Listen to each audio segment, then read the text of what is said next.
Mixie வாங்க மார்க்கெட்ல நிறைய ஆப்ஷன்ஸ் இருக்கு. ஆனா நீங்க அடிக்கடி கேட்கிற பேரு பிரீத்தி ஜோடியாக் பிளாக், பிரஸ்டீஜோட என்டியூரா.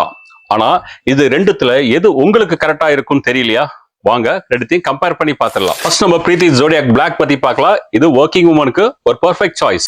ஜூஸ், மசாலா, கொஞ்சம் குவான்டிட்டி சட்னி எல்லாமே சூப்பரா கிரைண்ட் பண்ணலாம். அது மட்டும் இல்ல, இதுல மாஸ்டர் செஃப் ஜார் இருக்கிறதால நீங்க சப்பாத்தி மாவு பச்சிக்கலாம், காயும் கட் பண்ணிக்கலாம், கிரேட்டும் பண்ணிக்கலாம், ஸ்லைஸும் பண்ணிக்கலாம், மல்டி பர்பஸா யூஸ் பண்ணிக்கலாம். இதுல நாய்ஸ் கொஞ்சம் இருந்தாலும் பர்ஃபார்மன்ஸ் டீசென்டா இருக்கும். இப்போ இதோட காம்படிட்டர் பிரஸ்டீஜ் என்டியூரா 1000 வாட்ஸ் பவர்ல இத அடிச்சுக்க முடியாது. பேட்டர், மசாலா, ஹார்ட் ஐட்டம்ஸ் எது இருந்தாலும் ஸ்மூத்தா அரைச்சிரும். இதுல நீங்க சப்பாத்தி மாவு பச்சிக்கலாம், வெஜிடபிளும் சாப் பண்ணிக்கலாம். அது மட்டும் கிடையாது, இந்த ஜார்ல நீங்க ஒரு பெப்பர் கூட போட்டு நீங்க கிரஷ் பண்ணிக்கலாம். 6 ஜார் செட்டப் இருக்கு. ஸோ டெய்லியே மல்டிபிள் யூஸ் பண்ற பெரிய ஃபேமிலிக்கு பர்ஃபெக்டா இருக்கும். அதான் சொல்றேன், மிக்ஸி வாங்குறதுக்கு முன்னாடி உங்க யூஸ் பேட்டர்னை பத்தி யோசிச்சு வாங்குங்க. ராங் சாய்ஸ் பண்ணிடாதீங்க. இந்த மாதிரி வேற 2 ப்ராடக்ட் கம்பேர் பண்ணுமா? கமெண்ட்ல போடுங்க.